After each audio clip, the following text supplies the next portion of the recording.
you know about the latest attack against U.S. and coalition forces in Syria? We have new reporting on that, right? Yeah, there were two, what the military calls one-way attack drones that attempted to attack a U.S. military garrison in southern Syria. It's called Atanf.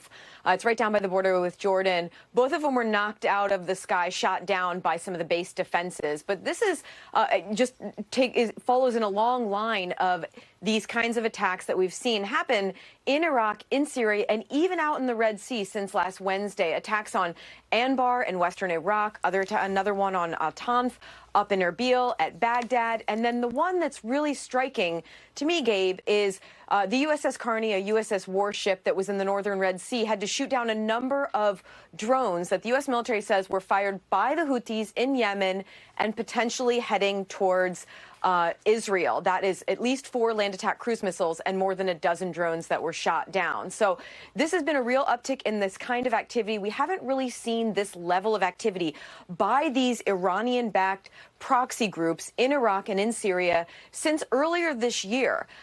This uptick, according to U.S. officials, they are not drawing a direct line. What we heard from John Kirby earlier about Iran maybe actively directing some of these or actively participating in some of these attacks, that's the most stark language that we've heard to date.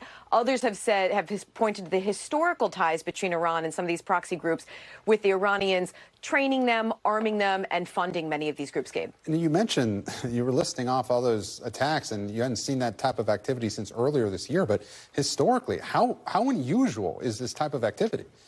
Candidly, it really depends on the time. There are times of the year where it really ticks up. Several years ago, we would see these sorts of attacks 1 or 2 in a week. What changed was there was an attack in March in Syria, a deadly attack that the U.S. military responded to, and that really seemed to ratchet down the tensions and end these sorts of attacks on these military bases by rockets, by drones, by indirect fire. We really haven't seen anything like that since March of this year. So, I mean, again, the big question here is why did these Iranian-backed proxy groups, why did they start these again now?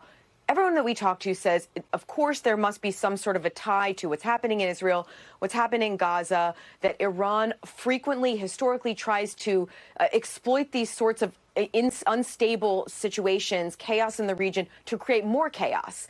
That being said, officials we've spoken to are still saying that they don't have a direct link back to Iran for giving something like a green light to these sorts of attacks. It's the question that we've been asking, though, here, Gabe, and I know all around town. And Courtney, before I let you go, how concerned is the Pentagon about potential miscalculation by any of the players in the region, and what's being done to mitigate that possibility?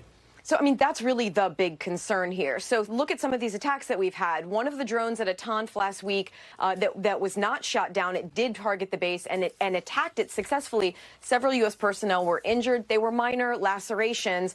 But think about if that had ended a little differently and ended in a more severe injury or even the deaths of U.S. personnel. We could have seen a much more we would have likely seen some sort of a U.S. military response to that. So the concern here is nobody really knows what these proxy groups are trying to do. Are they just trying to take attention away from Israel and Gaza?